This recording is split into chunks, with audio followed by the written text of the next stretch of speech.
on RCI, Monday to Friday, 12:45 to 2 p.m. The Lunchroom. Informative, enlightening, provocative, engaging.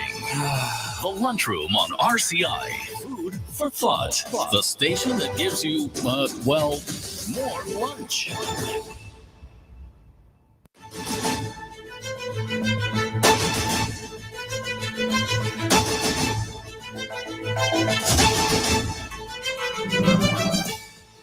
Good afternoon and welcome to the Lunchroom on Radio Caribbean International. It is Tuesday, the 28th of January 2025. This is program number 1313 of the Lunchroom. I'm your host, Calix George Jr. Now, of course, you can follow us on radio 101.1 FM, but we are also streaming live on Facebook. You just have to search for the official page of Radio Caribbean International on Facebook, and please be sure to like and share that as well with your friends and family. And of course, don't forget, you can also get us at our website. That is rcistlucia.com. Now, today we look back into take in some history, and in the year 1521 on this day, the Holy Roman Emperor Charles V opened the Diet of Worms, and that was in Germany, which lasted until May the 25th, and produced what was known as the Edict of Worms, denouncing the leader of the Protestant Reformation, Martin Luther. In the year 1807, London's Pall Mall became the first street lit by gaslight. 1813 on this day, Jane Austen's Pride and Prejudice was published, and that was by Thomas Egerton in the United Kingdom. 1819 on this day, the British colonial officer Stamford Raffles lands in Singapore. And in 1933, the name Pakistan is coined by Chaudhry Ramat Ali and gradually accepted by Muslims in the Indian subcontinent, who use it to push a separate Muslim homeland in South Asia. And 1986, on this day, January the 28th, the Space Shuttle Challenger explodes 73 seconds after liftoff from Cape Canaveral, killing all 7 crew members, including Krista McAuliffe, who was to be the first teacher in space. We now move on to our dish of the day.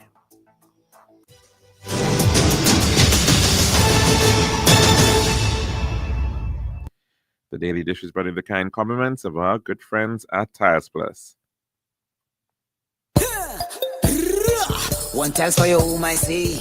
Bathroom, kitchen, pantry. Need tiles for your balcony. Come down to Tiles Plus, satisfaction guarantee. Tiles Plus, Tiles Plus, Tiles Plus. Big tiles with unbeatable cost. Customer service, A+, with all kind of tiles. Come down to Tiles Plus. We also got gasway and vanity. Pops, doors, you'll see. Come down to mind nobody. We got the best tiles on island. Trust me. We are located Land Street in Castries, Bosses Jubilee Lanes, and Clark Street in Beaufort. Telephone number 453-7939. Tiles Plus. Serving now, the Daily Dish.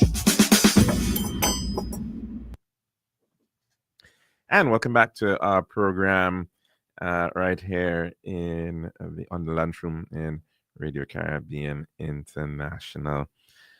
Well, of course, it's another day in Magaland for many out there, and the continuing rollout of different actions by the recently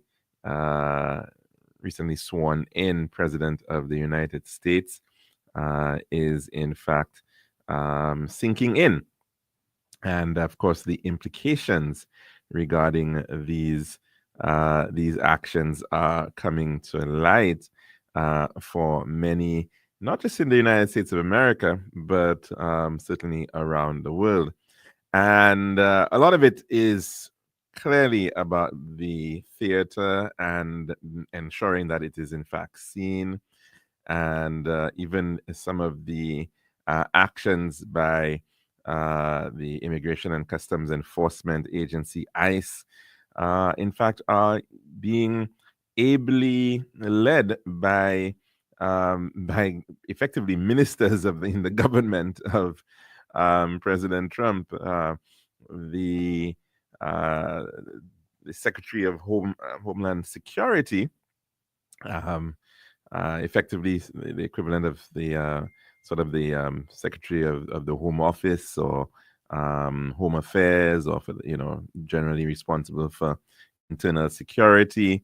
That individual was very much front and center, involved in raids to find individuals who are undocumented in the United States, and to, in fact, be deporting these individuals. Very, very unusual, to say the least, to have a secretary, a head of a ministry being involved at that operational level in New York.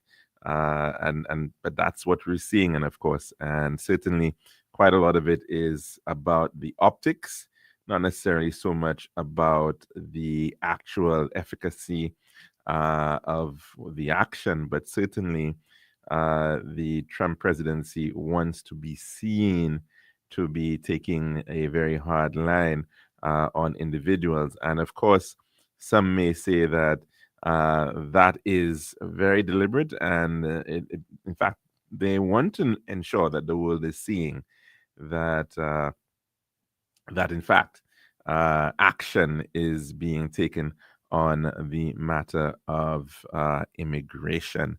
Of course, the countries which are going to be greatest impacted perhaps by some of these actions are no doubt many countries in Latin America, and in particular Mexico, and the Central American countries like El Salvador, Guatemala, Honduras, and others, where a lot of these immigrants, illegal immigrants, are in fact coming from. And of course, the imagery again and the diplomatic standoffs that are playing out are rather telling as well. Again, some tough talk by the Mexican president Sheinbaum, attempts also by Colombian President Petro. But at the end of it all, it appears that certainly Mr. Trump will be getting his way. In terms of the numbers that we're speaking about around the world in terms of immigrants in the United States, the statistics differ. Latest estimates coming out of the Homeland Security, somewhere around 10.7 million or so undocumented immigrants. But that, of course, is within a much bigger pool of nearly 60 million persons who have ties to some other country coming into the United States of America. The largest of which certainly has been Mexico. And there are an estimated 10.7 million Mexican immigrants in the United States of America. They are by far the largest group. And when you compare that with the size of the Mexican population of about 128 million people, you can see that that's nearly the diaspora in the United States is about 8% of the total current Mexican population. So it's a significant number. And in fact, some of those percentages are even higher for countries like Cuba and the Dominican Republic. They each have about 1.3 million of their diaspora living in the United States of America, representing about 12% of the national population. In the case of El Salvador, for example, in Central America, much smaller population there. 6.3 million people live in El Salvador, but the estimated immigrant population in the United States of America is 1.4 million individuals. So that diaspora is well over 22% of the national population living back in El Salvador. And in fact, the country that of all the countries in the top 20, top 25 of the largest countries that have immigrants in the United States of America, in fact, the country that has the highest proportion, in comparison to the national population, is actually that of Jamaica. And Jamaica has about 2.8 million nationals living in Jamaica right now, but in fact, there are an estimated 810,000 Jamaicans living in the United States of America. And of course, this represents years and years and years and years of decades of migration.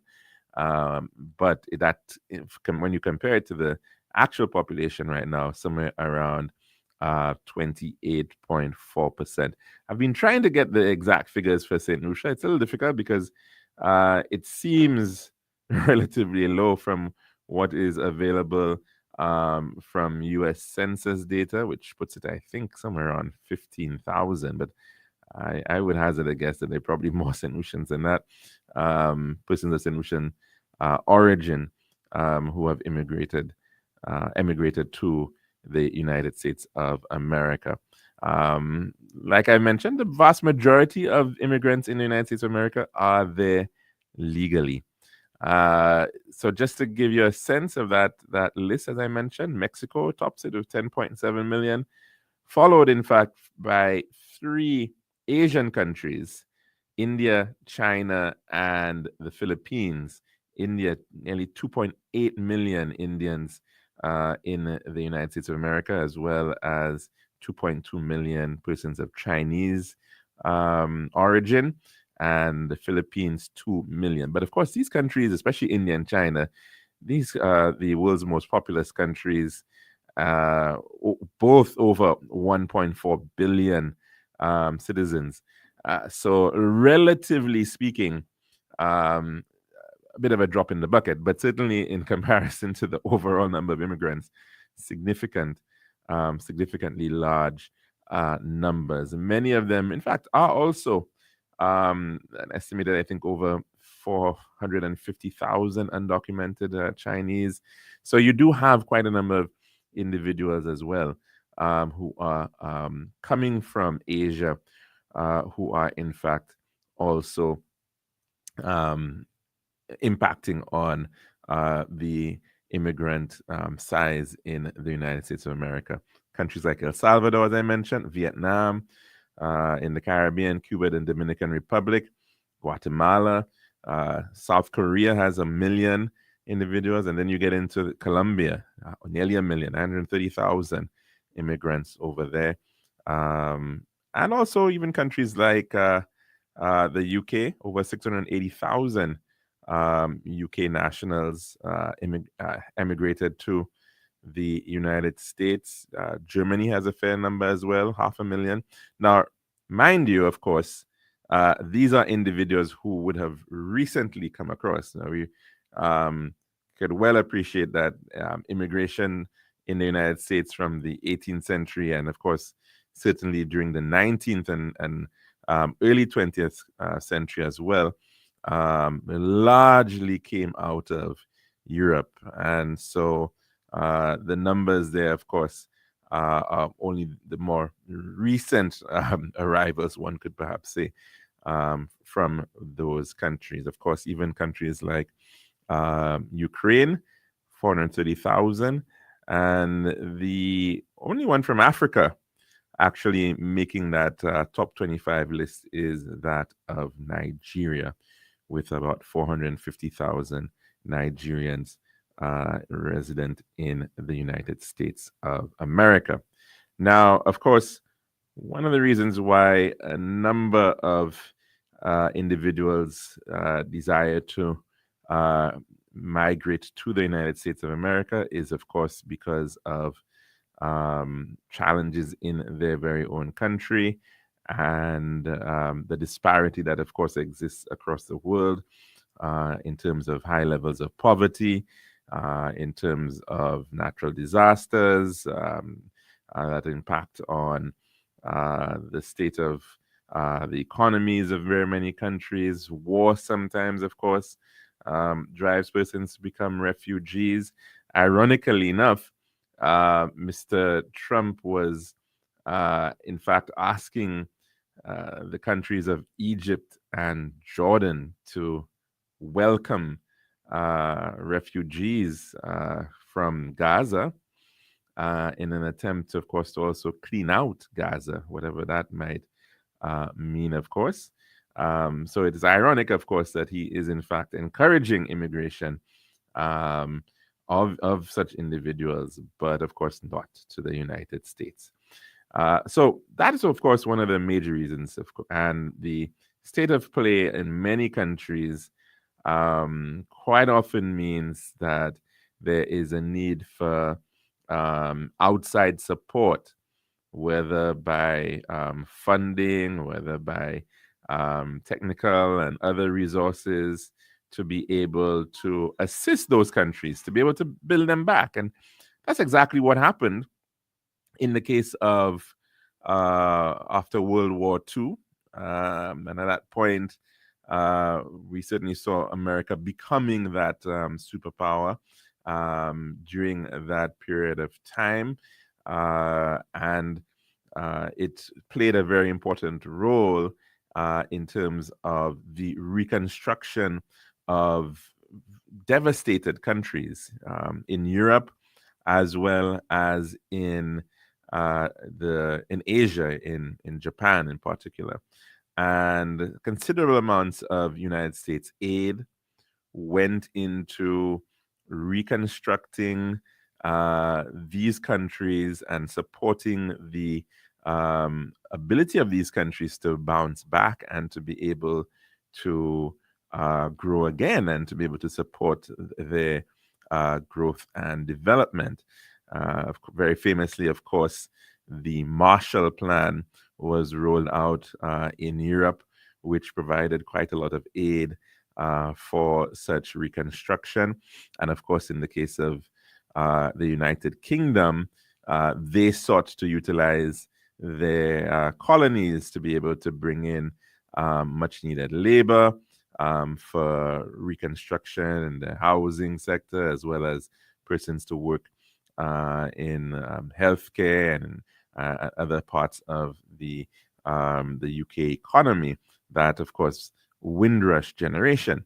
So the need for aid is undoubtedly very important. And the idea that countries that have certainly need to give something to the countries that don't have is, at the very, very basic aspect of human life, and the ideas of showing compassion and empathy towards neighbors. But of course, the matter of aid is now very, very squarely being tied to what is in it for me. And quite recently, one of the executive orders that was signed off on January the 20th, when President Trump came to power, was one called Reevaluating and Realigning United States Foreign Aid. And just let's read this executive order. By the authority vested in me as president by the Constitution and the laws of the United States, it is hereby ordered. Section 1, purpose. The United States foreign aid industry and bureaucracy are not aligned with American interests, and in many cases antithetical to American values. They serve to destabilize world peace by promoting ideas in foreign countries that are directly inverse to harmonious and stable relations internal to and among countries. Section 2, policy. It is a policy of United States that no further United States foreign assistance shall be disbursed in a manner that is not fully aligned with the foreign policy of the President of the United States. Section 3A. A 90-day pause in United States foreign development assistance for assessment and programmatic efficiencies and consistency with United States foreign policy. All department and agency heads with responsibility for United States foreign development assistance programs shall immediately pause new obligations and disbursements of development assistance funds to foreign countries and implementing non-governmental organizations, international organizations, and contractors pending reviews of such programs for programmatic efficiency and consistency with United States foreign policy to be conducted within 90 days of this order. The Office of Management and Budget, OMB, shall enforce this pause through its apportionment authority. B. Reviews of United States foreign assistance programs. Reviews of each foreign assistance program shall be ordered by the responsible department and agency heads under guidelines provided by the Secretary of State in consultation with the Director of the OMB. Determinations. The responsible department and agency heads, in consultation with the Director of OMB, will make determinations within 90 days of this order whether to continue, modify, or cease each foreign assistance program based upon the review recommendations with the concurrence of the Secretary of State. D. Resumption of paused development assistance funding. New obligations and disbursements of foreign development assistance funds may resume for a program prior to the end of the 90-day period if a review is conducted and the Secretary of State or his designee, in consultation with the Director of OMB, decide to continue the program in the same or modified form. Additionally, any other new foreign assistance programs and obligations must be approved by the Secretary of State or his designee in consultation with the Director of OMB. There's a waiver. The Secretary of State may waive the pause in Section 3A for specific programs. And it goes on a little bit more just to give some general provisions there. But of course, the clear intent is very much there. And that is that the desire to hold off on providing any foreign aid at this time, for the most part. Now, of course, this kind of shutdown or freeze for a 3-month period can be a life or death matter for some places in the world. And this is the reality that is very, very critical here. Now, of course, the United States is the largest country that provides foreign aid in the world. I think one estimate is that about 40% of all money donated for humanitarian aid is coming from the United States of America. And that has had implications for even humanitarian aid in countries that are war-torn, like Ukraine right about now, countries that have been facing serious issues in terms of feeding themselves, Zimbabwe, for example. They're all going to be, in fact, impacted by this new decision. There's an article coming from the AP, Associated Press, and it gives some context to what this is, in fact, rolling out as. It reads as follows. U.S.-funded aid programs around the world have begun firing staff and shutting down or preparing to stop their operations as the Trump administration's unprecedented freeze on almost all foreign assistance brings their work to a sudden halt. Allies, including Ukraine, are also struggling to save part of their security funding from the 90-day freeze ordered by President Donald Trump last week. Trump also just paused federal grants and loans inside the United States. The Trump administration says it ordered the foreign aid pause to give it time to decide which of the thousands of humanitarian development and security programs will keep getting money from the United States. Meantime, U.S. officials ordered the programs to stop spending immediately. Only emergency food programs and military aid to allies Israel and Egypt were exempt. The freeze means schools in Liberia are prepared this week to fire cooks who provide children with lunch.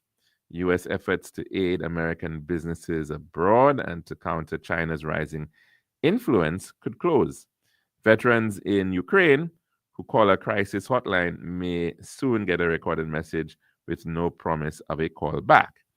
Here's a look at the foreign funding freeze and how it is hitting U.S. aid programs worldwide.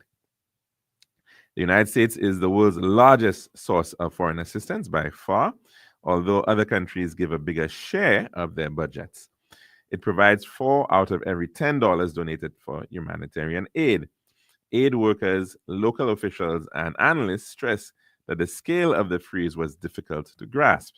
Quote, the aid community is grappling with just how existential this aid suspension is, said Abby Maxman, president of Oxfam America, one of the few aid officials willing to speak publicly about the impact of the freeze following Trump administration warnings not to. The Trump administration placed more than 50 senior officials with the U.S. Agency for International Development, USAID, on leave Monday, as many were helping organizations deal with the freeze. USAID's acting head said he was investigating whether the officials were resisting Trump's orders.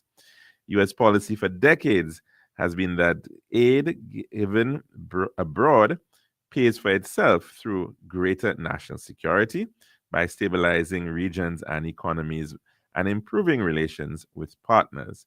But many Trump administration officials and Republican lawmakers believe much foreign aid assistance is money that should be spent or saved at home. For every program, quote, we'll expect the State Department to defend, repent, or in some cases, make the case for continuation of their program, said Representative Brian Mast, Republican chairman of the House Foreign Affairs Committee. There's a lot more to take in, and we will come to that in just a bit. But in fact, we're a little bit over time for our weather report.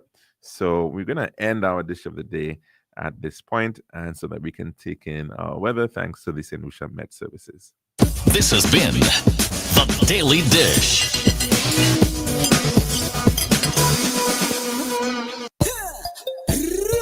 One tiles for your home, I see. Bathroom, kitchen, pantry. Need tiles for your balcony. Come down to Tiles Plus, satisfaction guarantee. Tiles Plus, Tiles Plus, Tiles Plus. Big tiles with unbeatable cost. Customer service, A+.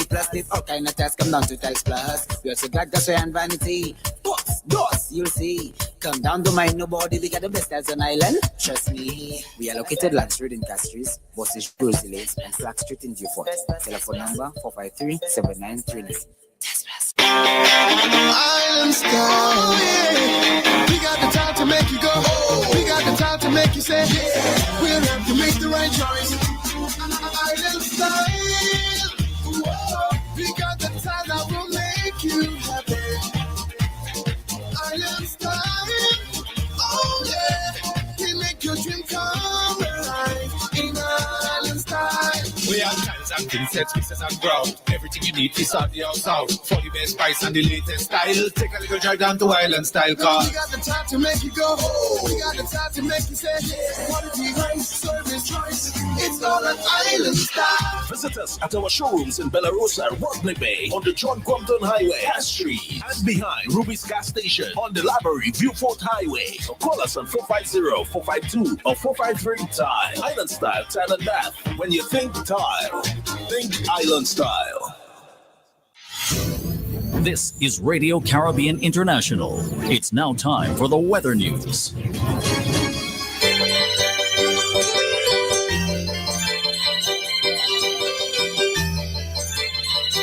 that's all, of course, the 1.1 is now time for your weather report as of 12 noon today, presented by Island South Talemba.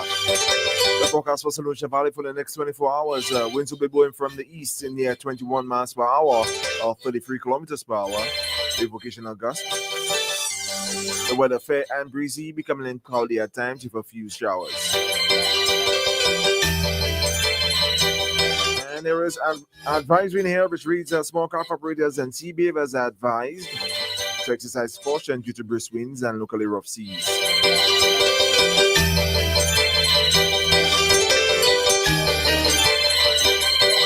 The forecast for Los Angeles is fair to occasionally cloudy and breezy with widely scattered showers. And the weather summary, brisk easterly winds and locally rough seas are expected to continue over and around the Eastern Caribbean region during the next few days. Patches of low-level clouds drifting along the wind flow will cause some showers over portions of the Los Angeles during the forecast period. And this was your weather report as of 12 noon today, presented by Island Style Tell 'em Back.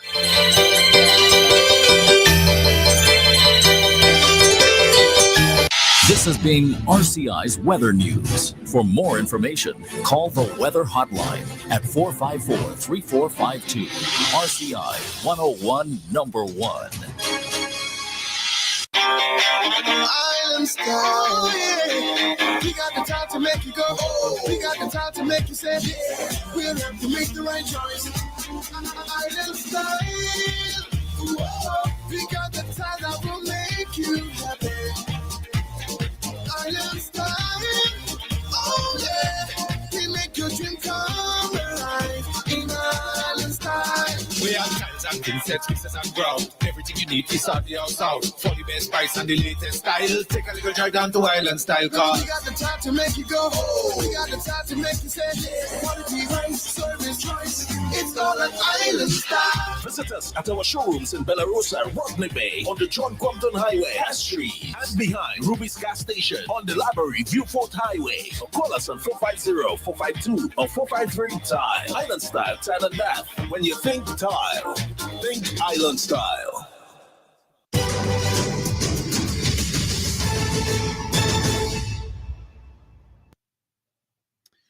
Welcome back to our program here at the Lunchroom on Radio Caribbean International. And we do hope that you're having a very blessed and good day. Now, of course, we've been discussing some of the implications of some of the policies recently implemented by the Trump administration, and certainly how that is impacting the rest of the world. Of course, immigration was one of those which was very much talked about during the campaign, and how to effectively clear America of illegal immigrants. Of course, quite a lot had been said regarding these individuals being a national security threat, and there was quite a lot of hyping up of these criminals coming in, and really certainly berating anybody who was coming in, as if every single person coming in was certainly a national security threat. And we've been seeing some of deportations happening. In some incidences, yes, these individuals may have some form of a criminal record, but from what is being seen, quite a number, of course, not. And they're being picked up regardless. In fact, from reading some of the articles of some of the people who are returning, some of them were in fact actually held by ICE prior to the Trump presidency, but they in fact only now being deported to these various countries. So that, of course, is a major challenge for some of these Latin American countries, Guatemala, for example, Mexico. which is certainly along that pathway, and from which many, many migrants are in fact coming from. They, of course, now have the challenge of dealing with reintegrating some of these individuals, because invariably a lot of them, in fact, are not actually criminals in those countries or even in the United States of America. But the matter, of course, of aid is a major one. And we've spoken about foreign aid in the past. And of course, St. Lucia has, to some degree, had some history of challenges with respect to U.S. Aid. And that particularly with respect to the Leahy Law and what occurred with respect to Operation Restore Confidence and the United States ending or freezing assistance to the Royal St. Lucia Police Force, which was in fact one of the principal agencies benefiting from United States assistance. Truth be told, U.S. foreign assistance in St. Lucia has not been very great for some time. However, although there hasn't been bilateral assistance, much bilateral assistance through agencies like USAID, the United States is certainly also a major player in agencies, multilateral agencies, like we spoke about the World Health Organization. They, in fact, were the largest, or have been the largest contributor to the World Health Organization. You will find that the United States is the largest contributor to a number of multilateral groups. So the World Bank, for example, and a lot of the loans and the funding that is provided by the World Bank is actually coming from the United States government. Likewise, the IMF, they too get quite a lot of their funding from the United States. So these agencies, although we don't see them in name as the United States of America, the funding, a lot of the funding that supports their work and allows them to do what they're doing is in fact coming through the United States of America. So, of course, that is a major point of interest when it comes to the ability of countries like St. Lucia to be able to access finance, whether it's concessionary loans and what have you. And of course, so this step now that we're seeing with respect to the direct foreign aid from the United States certainly is pretty important for all countries, but for countries that have really been, especially in Africa and Asia, there'll be many who will be feeling the certain impacts pretty early from decisions like that. Currently, the largest recipient of this type of foreign aid is, in fact, that of Ukraine. And the United States was this year, I think, agreeing to provide Ukraine with $16.5 billion worth of foreign aid.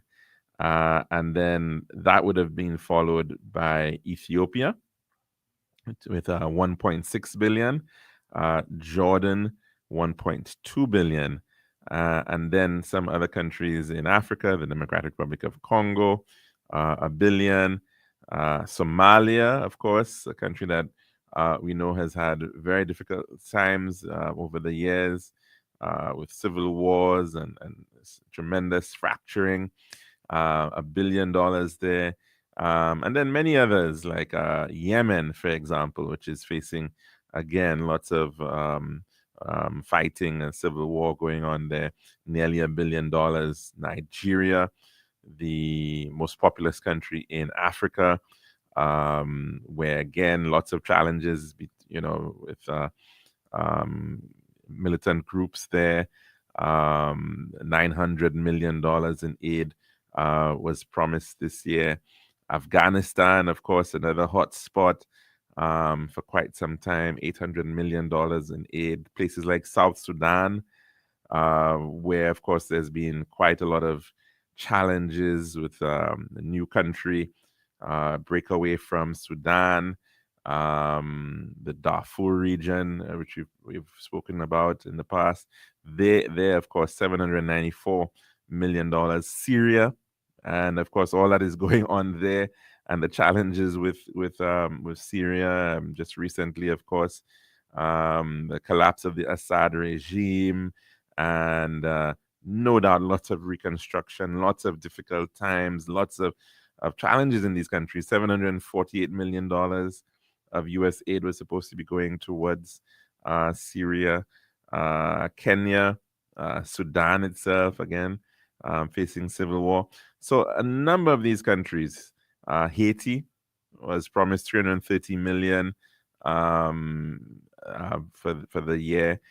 So we can go down the list. It's a very long list of, I think, nearly 175 countries around the world, and of course, well, in the case of St. Lucia, actually there were nothing obligated, but a disbursement of $175,000 for some work here in St. Lucia supported by the United States. So clearly, the implications are significant in terms of how the U.S. was going to move forward with respect to this entire matter of foreign assistance. And we will, of course, have to pay a lot of attention to not just the direct foreign assistance, but also what occurs with support to agencies that are supposed to be able to support a lot of the areas which we seek funding from. So that, I think, is certainly something that we've got to pay a lot of attention to. We were reading an article, as I said, from the Associated Press regarding how this is actually all going to pan out, and so some of the affected countries. And so just to continue sharing that. Ukrainian, and it moves on to talk about most U.S. funding for Ukraine's military isn't affected.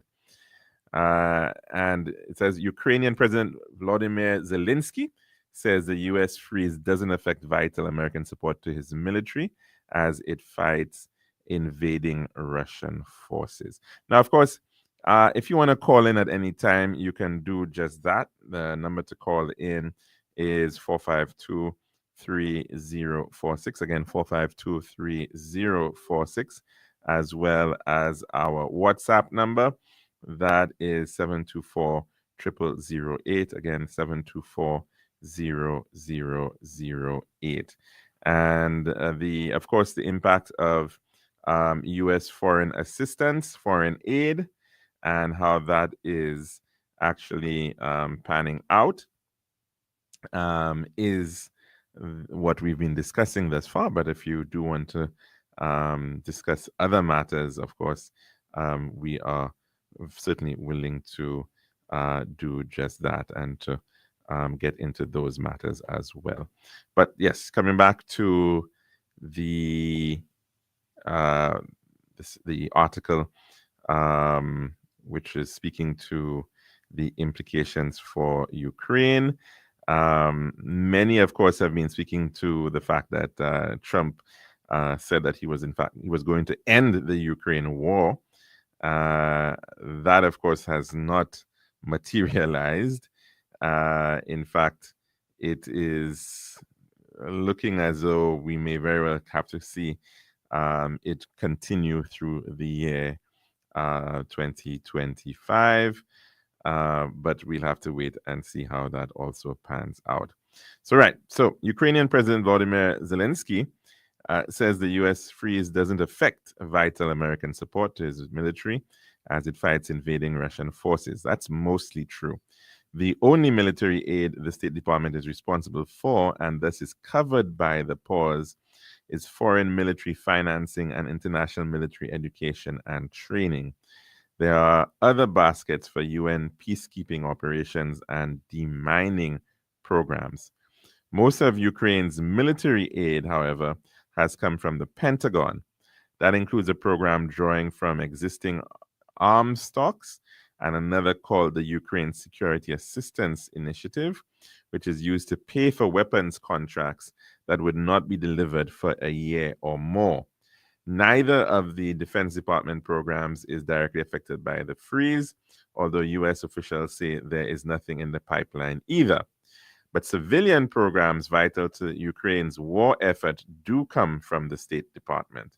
There's no word of exemptions for them. That includes salary support that the US provides to keep Ukraine's government running despite the war's damage to the economy. That support is important, says Bradley Bowman of the Foundation for Defense of Democracies.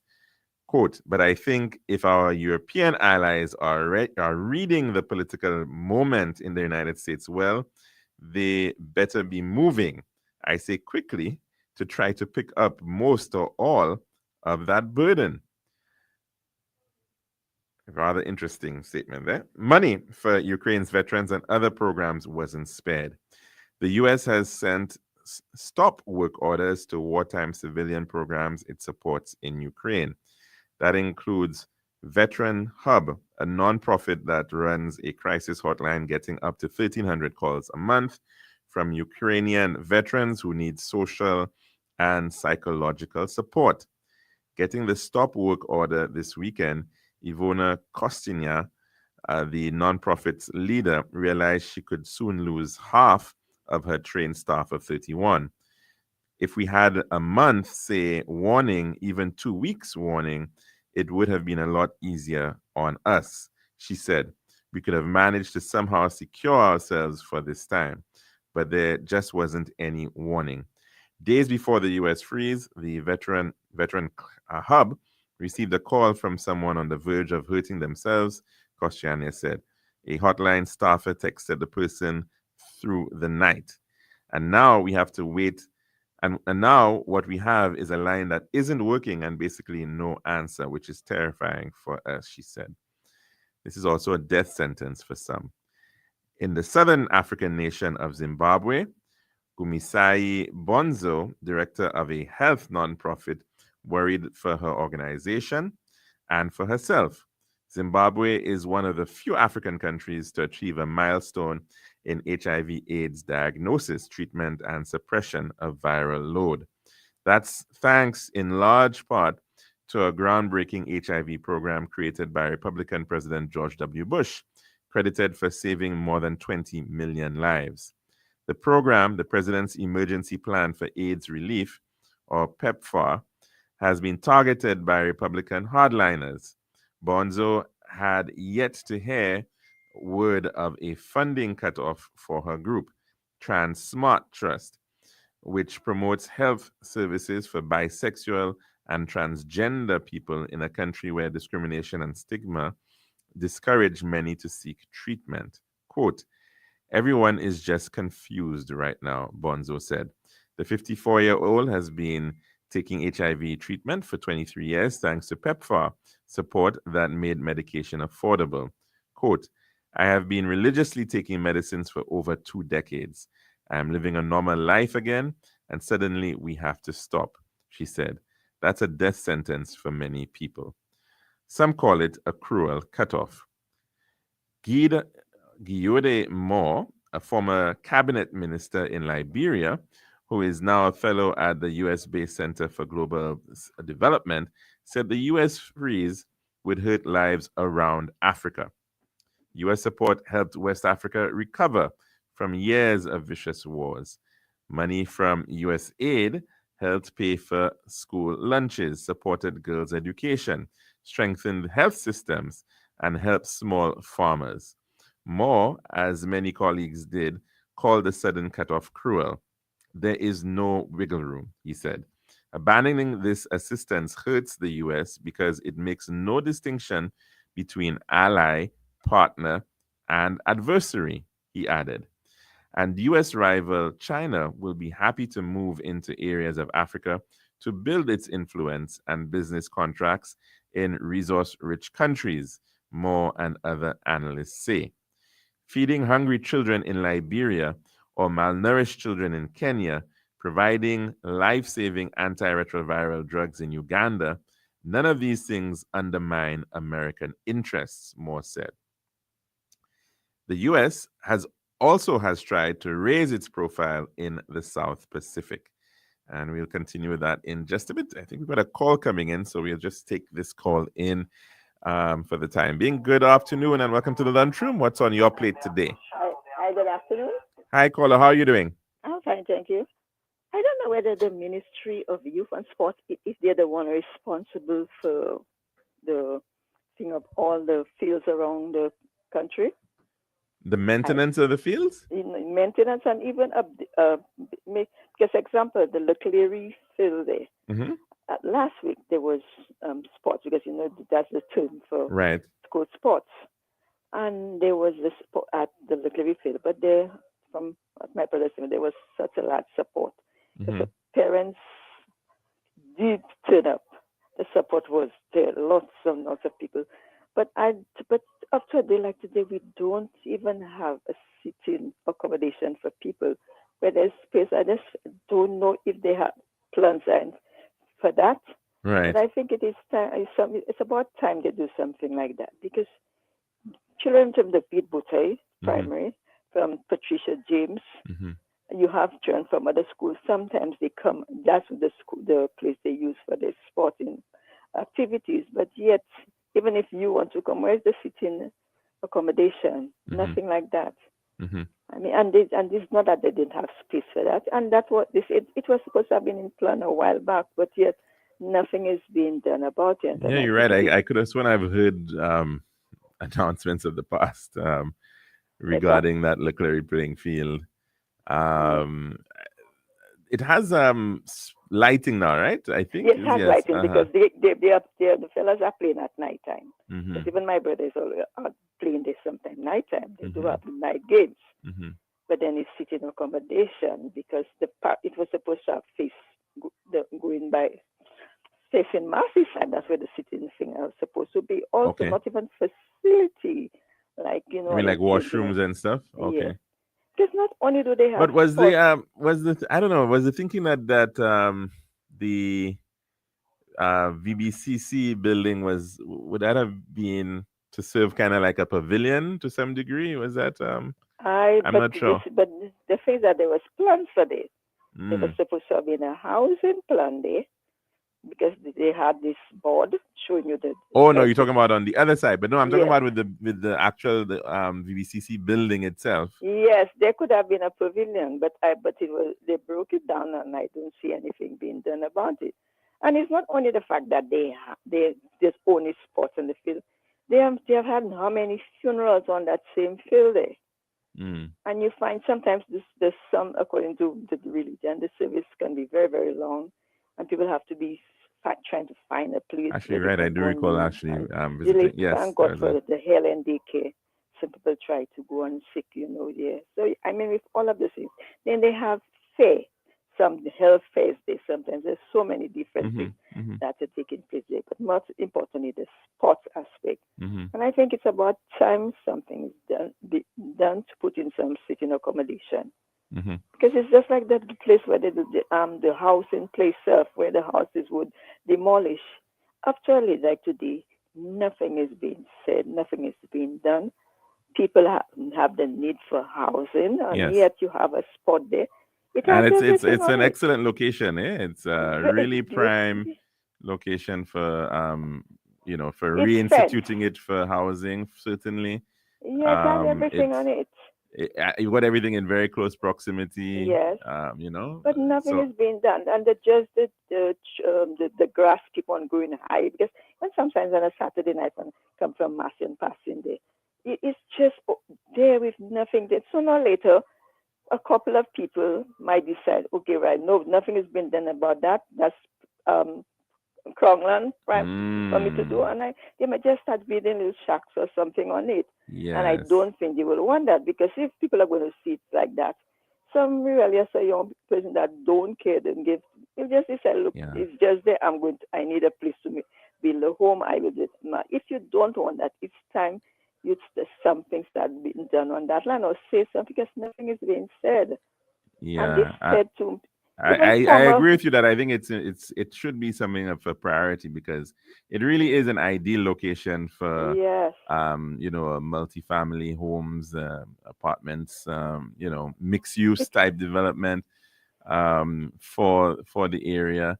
And I completely agree. It quite often, the approach is, well, we'll go and we'll build something far out of the city, right? Here you have a wonderful site within the city of Castries. I think it's about 3 acres, and definitely it is.